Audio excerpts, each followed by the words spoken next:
उताहो वाचस्पति मिश्रस्य याकृति वर्तते भामति अन्या वाजाकृतयः जाजाकृतयः वर्तन्ते तासां समेषां कृतीनाम् आदाय किमपि वैशिष्ट्यं वर्तते किमत्र कश्चन मतभेदः वर्तते सर्वत्र दृश्यते तमेव मतभेदं विचारम् आदाय अहमपि वक्तुमुत्सहे। यद्यपि यहाँ पर बड़े बड़े विद्वान बैठे हुए हैं, अपने अपने शास्त्र के नदीष्ण हैं, मेरा तो कोई दर्शन से लेना देना नहीं है, मैं तो कभी दर्शन पढ़ा भी नहीं, थोड़ा बहुत जो कभी सुनने सुनाने से मिलता है उसको मैं तो जानता हूँ। वाचस्पति मिश्र ने भामती के मंगलाचरण में लिखा, अनिर्वाच्या विद्या द्युतय सचिवस्य प्रभवतो विवर्ता जस्य इति वियदलिन तेजो बवनयः जतश्चाभूत विश्वं चरम चरमुच्चावचमिदं नमामस्तत् ब्रह्मा परमित सुखज्ञानमृतम्। वाचस्पति मिश्र ने इस मंगलाचरण के माध्यम से आकाश वायु पृथ्वी आदि जितनी भी चीजें हैं सबको विवर्त माना है। तात्विकस्य अन्यथा भावः परिणामः, अतात्विकस्य अन्यथा भावः विवर्तः। तो विवर्तवाद सिद्धांत जो है ये वेदांत का मुख्य सिद्धांत है कि आकाशादि उस परमात्मा के विवर्त हैं। और दूसरी बात यह है कि इस मंगलाचरण के माध्यम से वाचस्पति मिश्र ने उस ब्रह्म का तटस्थ लक्षण भी किया है और स्वरूप लक्षण भी किया है। अभेद बोधितत्वम अभेद प्रतिपादकत्वम स्वरूप लक्षणम भेद प्रतिपादकत्वम तटस्थ लक्षणम जन्माद्यस्य जतो अनुयादि तर्कश्चार्थे स्वविद्यास्वराट। भागवत में भी यह श्लोक आया है और व्यास का भी सूत्र है जन्माद्यस्य जतः। तो जन्माद्यस्य जतः जन्मादि जन्म उत्पत्ति और लय जिससे होता हो वह ब्रह्म है। यहाँ पंचम्यंत विभक्ति के माध्यम से भेद घटित लक्षण करके ब्रह्म का भेद जो है तटस्थ लक्षण किया है। और सत्यम ज्ञानमानंदम ब्रह्म, जो ब्रह्म सत्य स्वरूप है, ज्ञान स्वरूप है, आनंद स्वरूप है, इस माध्यम से अभेद लक्षण किया। यह वाचस्पति मिश्र जी की कल्पना है। दूसरी बात यह है अनादि भाव रूपा ज्ञान निर्वर्त्या माया, यह लक्षण है माया का, जिसको अविद्या भी कहते हैं, ज्ञान भी कहते हैं। वो अनादि है, भाव रूप है और ज्ञान निर्वर्त्या है। कौन कहता है कि माया जो है जो भाव रूप होगा उसका नाश कैसे हो जाएगा? अविद्या ब्रह्म की छाया है, पृष्ठवर्तनी है, इसलिए उसका कभी नाश नहीं होता है, तिरोधान होता है। वेदांती बैठे हुए हैं, इसीलिए अनादि भाव रूपा ज्ञान निर्वर्त्या माया। और उस माया की व्याख्या करते हुए वाचस्पति मिश्र ने कहा इस माया के दो भेद है, कुला विद्या एक अकुला विद्या। ये उनकी अपनी कल्पना है, ये वाचस्पति मिश्र ही लिख सकता है इस पृथ्वी के ऊपर। और किसी का सामर्थ्य नहीं है कि वह ब्रह्म की विद्या को दो भाग में बांट के कुला विद्या और अकुला विद्या, ये है उनकी परिकल्पना। वाचस्पति मिश्र ने नया सिद्धांत दिया है। ज्ञान जो है प्रत्यक्ष जो है वो अनुव्यवसायत्मक और व्यवसायत्मक ज्ञान के दो भेद किए हैं वाचस्पति मिश्र ने।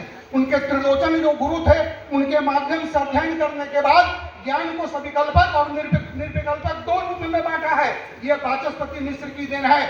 वाचस्पति मिश्र ने उपाधि का भी लक्षण किया है, यह उनकी देन है। वाचस्पति मिश्र ने ख्याति पंचक का निरूपण किया है, ये वाचस्पति मिश्र का देन है। भाई ये नई कल्पना है उनकी, जान लीजिए। सब प्रकारकम ज्ञानम सविकल्पकम निष्प्रकारकम ज्ञानम निर्विकल्पकम, ये उनका लक्षण है। ख्याति पंचक भी है और ये सब उनकी अपनी अपनी परिकल्पना है। कार्यान्वयत्वम विशेषणत्वम कार्यान्वयत्वम उपाधित्वम, ये उपाधि का लक्षण है। ये वाचस्पति मिश्र की देन है। इसलिए वाचस्पति मिश्र की तुलना शंकराचार्य से कैसे की जा सकती है? शंकराचार्य के मत को वाचस्पति मिश्र ने जगह जगह खंडन किया है। जितना चिंतन शंकराचार्य का है उससे लाख गुना अधिक चिंतन जो है हमारे वाचस्पति मिश्र का है। मित्रों, दर्शन की बहुत लंबी परंपरा है। दृश्यते अलौकिक पदार्थ अनेने के दर्शनम, जिससे अलौकिक पदार्थ का बोध हो उसका नाम है दर्शन। तो अलौकिक पदार्थ तो ब्रह्म है, जिसको इस नेत्र से हम लोग नहीं जान सकते हैं, क्योंकि ब्रह्म और ईश्वर का ज्ञान तो अनुभव के द्वारा होता है। इसलिए इस पर बहुत ज्यादा विचार चला। आप ये जानिए कि 2500 वर्ष से यहाँ भारत में, यहाँ मिथिला में, भारत में ये आत्मज्ञान के बारे में, ईश्वर है और नहीं है इसके बारे में खंडन और मंडन होता रहा। मित्रों, जब गौतम का न्याय सूत्र जब बना तो गौतम के न्याय सूत्र के बाद ही उसका खंडन नागार्जुन ने कर दिया। गौतम के न्याय सूत्र का खंडन नागार्जुन ने कर दिया। और जब नागार्जुन ने न्याय सूत्र का खंडन किया उसके बाद बादशायन जैसे आचार्य आते हैं जिन्होंने नागार्जुन का खंडन किया और बादशायन का भाष्य जो है प्रवृत्त हुआ। बादशायन का भाष्य बना भी नहीं था, कि दिंगनान ने बादशाहन के भाष्य का खंडन कर दिया। और जब बादशाहन के भाष्य का खंडन हुआ तो उसके बाद उद्योतकर जैसा विद्वान मिथिला में आया और उस उद्योतकर ने वो उसका खंडन कर दिया। उद्योतकर के बाद जब बात आई, उद्योतकर ने वार्तिक लिख करके उसका खंडन किया और उस पर तुरंत जो है धर्म कीर्ति आकर के उद्योतकर की बात को खंडन करता है। ये लंबी परंपराएं 900 वर्ष की चलती है। उसके बाद जब उद्योतकर का खंडन जब धर्म कीर्ति कर देता है तब वाचस्पति मिश्र का उदय होता है मिथिला में। और वाचस्पति मिश्र ने तब न्याय तात्पर्य वार्तिक टीका उन्होंने लिखी है, जिसमें उन्होंने ये सारे पूर्व पक्षियों का खंडन करके ईश्वर को सिद्ध किया है। उसके बाद उसी पर न्याय वार्तिक तात्पर्य पर उदयनाचार्य की टीका है, न्याय वार्तिक तात्पर्य परिशुद्धि, ये ग्रंथ आया है। और उदयनाचार्य प्रार्थना करते हैं कि हे सरस्वती, अब आप सावधान हो जाइएगा, मैं वाचस्पति मिश्र के ऊपर लेखनी चलाने जा रहा हूं, कहीं वाचस्पति मिश्र की वाणी स्खलित न हो जाए। मातर सरस्वती भगवती भव सावधाना, भगवती तुम सावधान हो जाओ, मैं साधारण व्यक्ति के ऊपर कलम चलाने नहीं जा रहा हूं, मैं वाचस्पति मिश्र के ऊपर लिखने जा रहा हूं तात्पर्य। तो ये मिथिला की परंपरा रही और अंत में उदयनाचार्य ने ईश्वर की सिद्धि की। ये 500-700 वर्ष में ईश्वर है या नहीं है, ब्रह्म है या नहीं है, इसका झगड़ा चलता रहा। और आदरणीय हमारे वाचस्पति मिश्र जी ने अपनी बुद्धि से, अपनी प्रतिभा से झंडा गाड़कर ईश्वर को सिद्ध किया, ब्रह्म को सिद्ध किया। मित्रों, वाचस्पति मिश्र जैसा विद्वान शायद उनसे पहले इस पृथ्वी पर न हुआ था और आगे भी होने की संभावना मुझे दिखाई नहीं पड़ती है। यदि ईश्वर स्वयं अवतार लेकर भी भागवती लिखना चाहे तो उनको भी कठिनाई होगी लिखने में, उनको भी सोचना पड़ेगा कि मैं क्या लिखूं। क्यों? इसलिए एक उदाहरण मैं देता हूं, बात तो बहुत है, विद्वान लोग बैठे हुए हैं। भागवती के 3रे अध्याय के 4थे पाद का 26वां सूत्र है, सर्वापेक्षा च यज्ञादि श्रुते है अस्तवत्। क्या ये सूत्र सही है? इस सूत्र के खंडन, इस सूत्र में आचार्य शंकर का कहना है कि श्रवण, मनन और निधिध्यासन, ये 3 चीजें हैं। श्रवण भी होता है, मनन भी होता है, निधिध्यासन भी होता है। और निधिध्यासन के बाद ब्रह्माकाराकारिक वृत्ति होती है। देखिएगा, मैं गलत न बोलूं, सब ध्यान रखिएगा। श्रवण, मनन, निधिध्यासन ये 3 कोटि है। उसके बाद ब्रह्माकाराकारिक वृत्ति होती है, सुधी जापुर निधि है। ये 4 चीजें हैं। ब्रह्म साक्षात्कार के बारे में शंकराचार्य लिखते हैं कि पहले श्रवण होगा, श्रोतव्य स्मृति वाक्यप्य मंतव्य स्योपपत्ति भी मत्वा सततम ध्येय एते दर्शन हेतव, ये कारिका भी आई है। और श्रवण, मनन, निधिध्यासन के द्वारा बाद ब्रह्माकाराकारिक वृत्ति होती है। वेदांत और सांख्य दर्शन में बैठे हुए आचार्य एक वृत्ति होती है। जैसे हम घट को देखते हैं तो हमारे हृदय में घटाकाराकारिक वृत्ति होती है। घटाकाराकारिक वृत्ति जो है वो जड़ है। जब चैतन्य की छाया पड़ती है तो अयं घट या इत्याकारक ज्ञान होता है, और उस ज्ञान के बाद घटम हम जानामि, ये उसका फल है। ये प्रक्रिया है। तो अब शंकराचार्य कहते हैं कि श्रवण हुआ, मनन हुआ, निधिध्यासन हुआ। निधिध्यासन के बाद ब्रह्माकाराकारिक वृत्ति होती है और वृत्ति के बाद साक्षात्कार होता है ब्रह्म का। अब इसीलिए वेदांत परिभाषा में लिखा, फल व्याप्तत्व निवास्य शास्त्र कृत निवारितम ब्रह्मण्य अज्ञाननाशाय वृत्ति व्याप्ति अपेक्षिता। ब्रह्म में अज्ञान की निवृत्ति के लिए ब्रह्माकाराकारिक वृत्ति तो चाहिए, लेकिन ब्रह्म हम जानामि ये फल रूपा जो वृत्ति है उसकी कोई आवश्यकता नहीं है, क्योंकि ब्रह्म तो स्वयं चेतन है, इसलिए उसमें फल की कोई आवश्यकता नहीं। ये परंपरा है। उस पर शंकराचार्य कहते हैं, अरे वाचस्पति मिश्र व्याख्या करते हुए कहते हैं कि घोड़ा को रथ में तो जोता जा सकता है, लेकिन घोड़ा को धन खेती में बैल हल जोत दीजिएगा कदवा करने के लिए तो वो नहीं किया जा सकता। अस्तवत यहाँ लिखा योग्यतान दर्शे, क्योंकि उसमें वो योग्यता नहीं है मित्र। तो श्रवण, मनन, निधिध्यासन और ब्रह्माकाराकारिक वृत्ति में ब्रह्म साक्षात्कार की योग्यता ही नहीं है, क्योंकि उदाहरण दिया वहां शंकराचार्य ने, तमेतम ब्राह्मणा वेदानुवचनेन विविदिशन्ति यागेन तपसा नाशकेन, ये श्रुति का उदाहरण दे करके और वो सपोर्ट करते हैं शंकराचार्य की भाई इस मंत्र के द्वारा, तमेतम ब्राह्मणा तमेतम वेदानुवचनेन ब्राह्मणा विविदिशन्ति, है ना, यागेन तपसा अनाशकेन, इन मन बिना खाए हुए जाग करके तप करके उस ब्रह्म को जो है ब्राह्मण वाले ज्ञानी लोग जो है जानते हैं, ये उसका वचन है। इसका खंडन करते हुए हमारे आचार्य श्रद्धेय वाचस्पति मिश्र लिखते हैं कि भाई आप ये क्यों नहीं समझ रहे हैं कि जैसे उन्होंने कहा कि दो प्रस्थान है, एक विवरण प्रस्थान और एक भामती प्रस्थान। तो विवरण प्रस्थान में श्रवण मनन निधिध्यासन के द्वारा जो है मोक्ष की प्राप्ति होती है, ब्रह्माकाराकारी वृत्ति बनती है। और भामती प्रस्थान में उसकी आवश्यकता नहीं है। भामती प्रस्थान में ये जो जागादि हैं, ये श्रवण मनन निधिध्यासन, ये उसके अंग बन करके विविदिशा उत्पन्न करते हैं। और जब विविदिशा हो जाती है, वेदितुम इच्छा विविदिशा, जब विविदिशा हो जाती है तो ब्रह्म का ज्ञान जो है हो जाता है। तो ब्रह्मावाप्ति में विविदिशा कारण है, ब्रह्मावाप्ति में जगदान तब ये सब कारण नहीं है, श्रवण मनन निधिध्यासन कारण नहीं है। ये लिखते हैं वाचस्पति में अपने भामती में।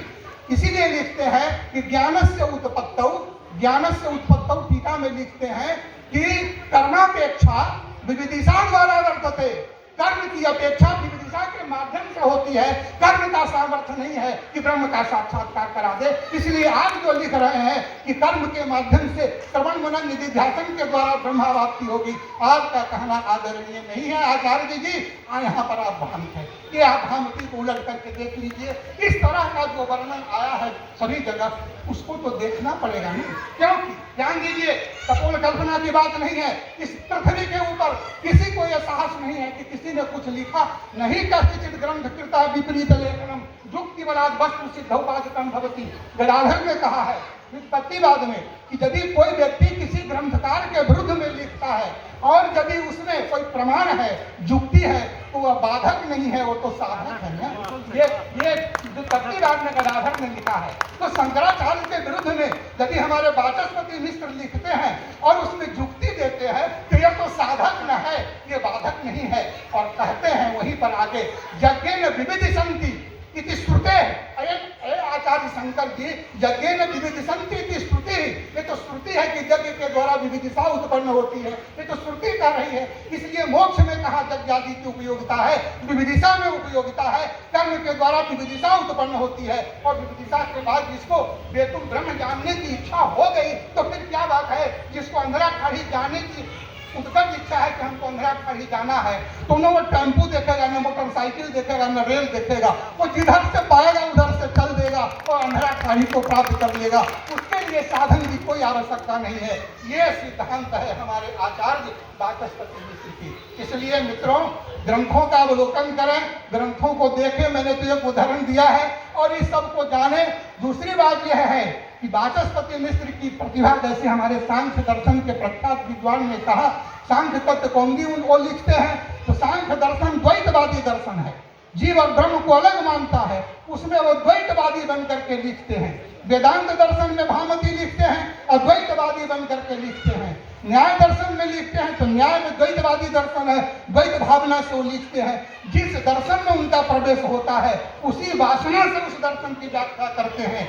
यह प्रतिभा वाचस्पति मिश्र की हो सकती है और विश्व में किसी की नहीं हो सकती। मित्रों, संस्कृत साहित्य में जैसा गद्य भामती का है, हमारे बैठे हैं दर्शन के आचार्य, कोई भी बता दे कि भामती से सुंदर गद्य आज तक विश्व के साहित्य में लिखा गया हो, नहीं मिलेगा आपको। इसलिए वाचस्पति मिश्र के बारे में मैं तो क्या कह सकता हूँ, मेरी तो कोई वाणी में सामर्थ्य ही नहीं है। यदि सहस्त्रफणा से शेषनाग भी वर्णन करे तो उनको भी संकोच होगा कि मैं किसके बारे में कहने जा रहा हूँ। यह है वाचस्पति की विद्या। तो मुझे समय कम है, इशारा मिल रहा है, मैं आप लोगों का बड़ा क्या कहते हैं, बहुत ही स्वागत करता हूँ। आपने मुझे बुलाया, दो शब्द कहने का मौका दिया, क्योंकि वाचस्पति मिश्र वस्तुतः हमारे लिए, हम लोगों के लिए नहीं, विश्व के साहित्य में, संस्कृत साहित्य में, वेदांत के साहित्य में ये जो है महनीय आचार्य हैं और इनकी कोई तुलना नहीं है। जैसे विद्यापति ने लिखा, तो हर सरिस क्या क्या बड़ा बढ़िया पद है, वो अनन्वय अलंकार का है, मन हो इच्छा अनुमाने। बोलिए, क्या आप लोग मैथिली के प्रोफेसर लोग यहाँ हैं? तो हर शरीर से एक तो ही माधव। बात तो यही होती है कि जब कुछ पूछिए कहिए तो वहाँ सभी लोग शांत हो जाते हैं। तो हर शरीर से एक तो ही माधव, मन हो इच्छा अनुमाने। विद्यापति ने कहा कि हे माधव, हे माया के भव भगवान श्री कृष्ण, अहाँ जगह तो दुनिया में अही बुझाई छी, अहाँ के छोड़ के दोसर क्यों नहीं बुझाइए। कि अनन्वय अलंकार है उस पद्य में। तो वाचस्पति मिश्र को जब हम देखते हैं तो वाचस्पति मिश्र जैसा वाचस्पति मिश्र दिखाई पड़ते हैं, दूसरा कोई दिखाई नहीं पड़ता है।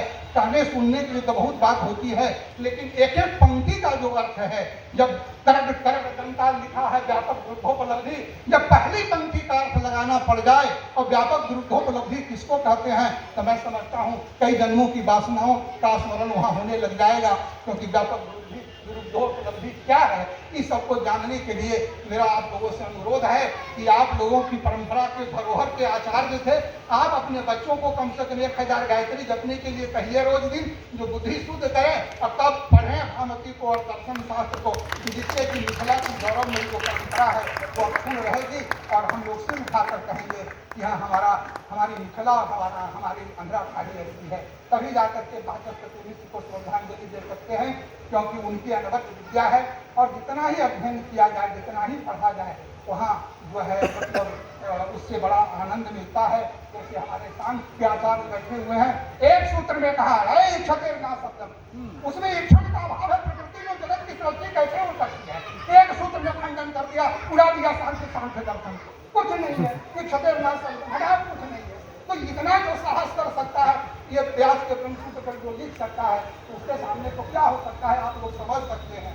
मैं पुनः उनके चरणों में प्रणाम करता हूँ और मुझे सौभाग्य है कि इस गाँव में 2-4 बार मुझे आने को मिला है और मैं इस मिट्टी को प्रणाम करता हूँ और भगवती से प्रार्थना करता हूँ कि बहुत जल्दी कोई न कोई वाचस्पति मिश्र को लाओ पृथ्वी पर, क्योंकि विद्या तिरोहित हो रही है, विद्या को जगाने की